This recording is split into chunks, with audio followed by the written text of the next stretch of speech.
సాధారణంగా భక్తులు ఆలయానికి వెళ్ళినప్పుడు హుండీలో చిల్లర నాణేలు లేదా నోట్లు వేస్తూ ఉంటారు. ఇంకొంతమంది వెండి, బంగారంతో పాటు ముడుపులు కూడా సమర్పించుకుంటూ ఉంటారు. మరికొందరు తమ కోరికలను పేపర్ మీద రాసి హుండీలో వేసిన ఘటనలు కూడా ఉన్నాయి. అయితే ఇక్కడ మాత్రం ఓ అజ్ఞాత భక్తుడు హుండీలో ఏకంగా కోట్లు విలువ చేసే ముడి వజ్రాన్ని కానుకగా సమర్పించి అందరినీ ఆశ్చర్యంలో ముంచెత్తాడు. ఈ అరుదైన ఘటన అన్నమయ్య జిల్లా రాజంపేట పట్టణంలో ప్రసిద్ధిగాంచిన ఆంజనేయ స్వామి ఆలయంలో చోటు చేసుకుంది.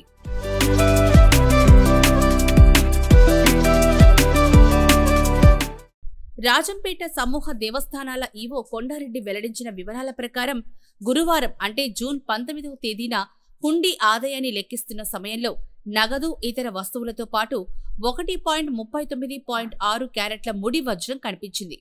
వజ్రంతో పాటు దాని టెస్టింగ్ కార్డు, అది వేసిన భక్తుడు రాసిన లేఖ కూడా లభ్యమయ్యాయి. ఈ లేఖలో ఆలయ కమిటీ వారికి నమస్కారం మరియు ఒక చిన్న విన్నపం. ఇందులో ఉన్నది నిజమైన ముడి వజ్రం. ఇది నాకు దొరికింది. దీన్ని అమ్మలేక, భరించలేక భగవంతునికి సమర్పిస్తున్నాను. దీన్ని వస్తువుగా తయారు చేసి ఇచ్చే శక్తి లేక ఇలాగే ఇచ్చేస్తున్నాను. దీన్ని ఏదో విధంగా దేవునికి ఉపయోగపడేలా చూడాలని ఆశిస్తున్నాను అంటూ ఆ అజ్ఞాత భక్తుడు రాసుకొచ్చాడు. ఇదే విషయంపై ఆలయ అర్చకుడు స్పందిస్తూ కమిటీ ఆధ్వర్యంలో నిర్వహించిన హుండీ లెక్కింపులో చిల్లర నాణేలతో పాటు ఒక వజ్రం కూడా కనిపించిందని తెలిపారు. వజ్రంతో పాటు కమిటీకి భక్తుడు రాసిన లెటర్ కూడా ఉందన్నారు. అయితే ఈ వజ్రాన్ని ఓపెన్ గా ఉంచటం సాధ్యం కాదు కాబట్టి సీల్ చేసి ప్రభుత్వం తమకు అప్పగించినట్లు పేర్కొన్నారు. వజ్రం అని ధృవీకరించిన తర్వాత నిపుణులు దాని విలువను అంచనా వేయలేమని, అమ్మడం కూడా కష్టమని సీల్ వేసి ఇచ్చారని తెలిపారు. చిన్నది కావడంతో స్వామి ఆభరణాల్లోనూ ఉపయోగించడం సాధ్యం కాదని, పూలల్లో కనిపించదని అందుకే సీల్ చేసి ఇచ్చారని అన్నారు. ఈ వజ్రాన్ని స్వామివారి ఆభరణాల వద్ద భద్రపరుస్తామని అర్చకులు తెలిపారు. జై శ్రీరామ్.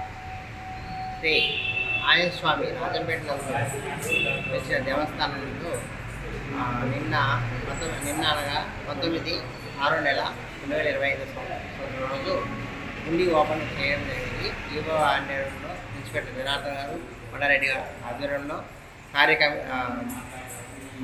కమిటీ సభ్యుల సమక్షంలో, భక్తుల సమక్షంలో హుండీ ఓపెన్ చేశాము. దాంట్లో మామూలుగా యథావిధిగా చిల్లరతో పాటు ఒక చిన్న వజ్రము కార్డుతో సహా ఒక భక్తులు అజ్ఞాత భక్తులు వేయడం జరిగింది. అది ఎప్పుడు నుంచి అంటే మనకు 27/1 నుంచి మధ్యకాలంలో, నిన్నటి 19వ తారీఖు మధ్యకాలంలో వేసి ఉండొచ్చు. ఆ భక్తుడు ఎవరో తెలియదు. లెటర్లో వచ్చేసి నాకు ఇది దొరికినది, నేను ఈ వజ్రాన్ని భరించలేక, అమ్మలేక దేవస్థానానికి సమర్పిస్తున్నాను, ఈ దేవుడికి ఉపయోగించగలరు అని ఆశిస్తూ అని కమిటీకి లెటర్ రాసుకున్నట్టుగా రాసి దాన్ని పెట్టారు. ఈ వజ్రాన్ని మనం ఓపెన్గా పెట్టుకోలేం కాబట్టి సీల్ వేసి గవర్నమెంట్ నాకు ఆర్డర్ చేశారు. ఎందుకంటే దీంట్లోనే వజ్రము వాళ్ళు వాల్యూ అమ్మలేమని, అది కాక వాల్యూ చెప్పలేము దానికి అని వాళ్ళు సీల్ చేసి దాన్ని ప్రూఫ్ చేసుకొని వజ్రం నిర్ధారించుకున్నాక దాన్ని ఈ విధంగా సీల్ చేసి భద్రపరిచి స్వామివారి ఆభరణాలు ఎక్కడ ఉన్నాయో వాటిలో పెట్టేస్తారు. ఇది ఉపయోగించడానికి లేదు, ఎందుకంటే చిన్నదిగా ఉంది కాబట్టి మనం ఎక్కడ పెట్టినా అది రాలిపోయి పూలల్లో మిస్ అవుతుంది కాబట్టి దీన్ని ఉపయోగించడానికి లేదు. కాబట్టి ఆ విధంగా కార్డుతో సహా ఈ విధంగా సీల్ చేసేసి మాకు సమర్పించారు. ఇన్స్పెక్టర్ జనార్దన్ గారు, కొండారెడ్డి గారు నాకు సమర్పించారు. నేను స్వామివారి ఆభరణాలు కాడ దీన్ని ఇచ్చేసి లాక్ చేయగలను. జై శ్రీరామ్. జై శ్రీరామ్. అయితే హుండీ ఆదాయాన్ని లెక్కిస్తున్న సమయంలో నగదు రూపంలో 79,119 రూపాయలు వచ్చాయని ఆలయ ఈవో తెలిపారు. అజ్ఞాత భక్తుడు సమర్పించిన ఈ అరుదైన ముడి వజ్రాన్ని దేవస్థానం అధికారులు భద్రపరిచారు. ఈ వజ్రం విలువ ఎంత ఉంటుందనే దానిపై అధికారులు కూడా ఇంకా స్పష్టతనివ్వలేదు. అంత చిక్కని వజ్రం, అజ్ఞాత భక్తుడి నిస్వార్థ భక్తి రాజంపేటలో చర్చనీయాంశంగా మారింది.